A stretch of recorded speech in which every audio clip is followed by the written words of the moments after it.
Thursday. Yay! You're so excited about it being Thursday. Thank goodness it's Thursday. Yes, it's Thursday, nearly at the weekend, one day closer to Christmas. Woohoo! We're really going to have to get changed at some point before Christmas. It is what it is now. Today we're in Luke chapter 2, verse 1 to 7, and we are travelling. What's the Yeah. high-level view of this moment, Lou? So this is the moment that we all kind of remember and recite off by heart for most children's nativities. In those days, Caesar Augustus issued a decree, and it goes on and it goes on and it goes on. And we end up in verse 7, where we read that Mary gave birth to her firstborn, a son. She wrapped him in cloths and placed him in a manger because there was no room for them in the inn.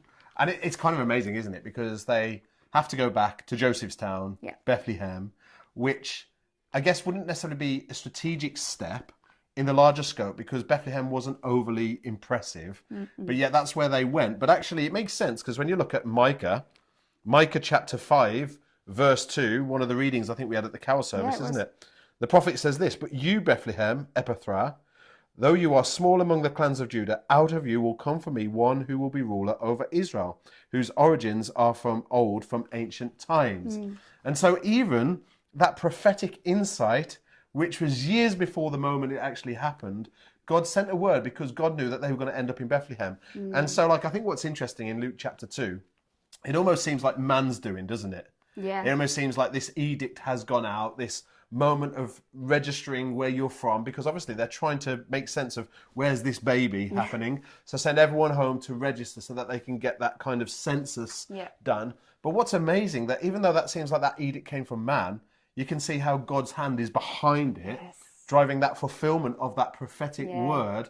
And I don't know whether Joseph and Mary would have gone anyway in order to fulfill the prophetic, but we know that in going, they did feel the prophetic.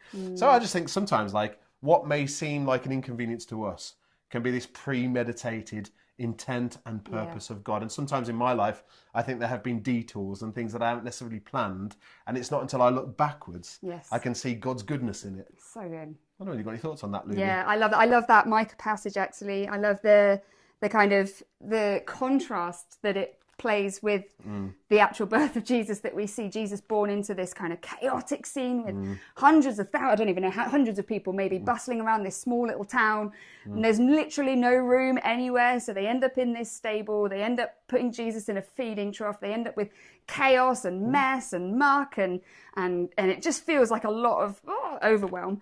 And then actually in Micah we read that it says, he will stand and shepherd his flock in the strength of the Lord, in the majesty of the name of the Lord his God. And then this bit, and they will live securely. Wow. That's contrasting to the stable that he was born into.